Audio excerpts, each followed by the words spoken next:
Riḍván, the king of festivals. The year was 1863, and the place was Baghdad. 10 years earlier, the Shah had exiled Baha'u'llah and the Holy Family to Baghdad.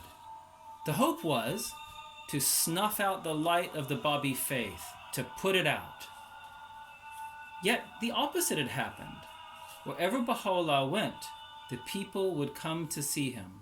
From the very poorest of the city to the most powerful and wealthy, people would flock to Baha'u'llah, coming to his house every day to seek his advice, to hear his words, ask for his assistance and help. And with his growing influence, the Shah, yet again, thought that he must move Baha'u'llah on. And so, an order was given for Baha'u'llah and the Holy Family to be exiled, to leave Baghdad and never come back.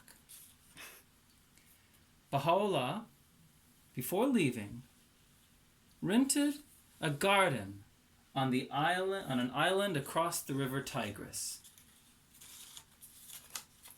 On the island, there were 4 aisles of palm trees. In these aisles of palm trees, there were roses around. In the middle of the garden, a tent was raised, in which Baha'u'llah and those around him stayed for 12 days. Each day, people from Baghdad would get in boats and go across to the island to see Baha'u'llah, to say farewells, and hear his words. Hundreds came from all walks of life. They came, had tea together, shared words, and shared tears. Every morning, the people would pick the roses in the garden and place them in the tent. It was said that the piles of roses were so high that you couldn't see each other when you were drinking tea. Every night, Baha'u'llah roamed the aisles, reciting words of God and writing them down. While he was doing this, nightingales from the trees above would sing their song. On the 9th day, Baha'u'llah revealed to those gathered around that he was the promised one, him whom God shall make manifest, a prophet of God, the one that they had been awaiting.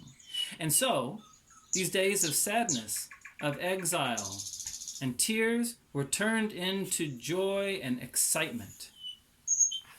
On the 12th day, they all left the island and returned to Baghdad.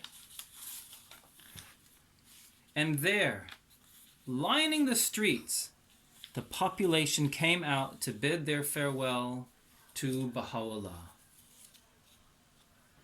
Baha'u'llah was given a red roan stallion, a beautiful horse. And when he got on the horse, people threw themselves at the feet of the horse, begging Baha'u'llah not to leave. And so it was that as Baha'u'llah left Baghdad, instead of it being a scene of humiliation and shame, he left the city as a king of kings, admired by the thousands that flocked to see him go.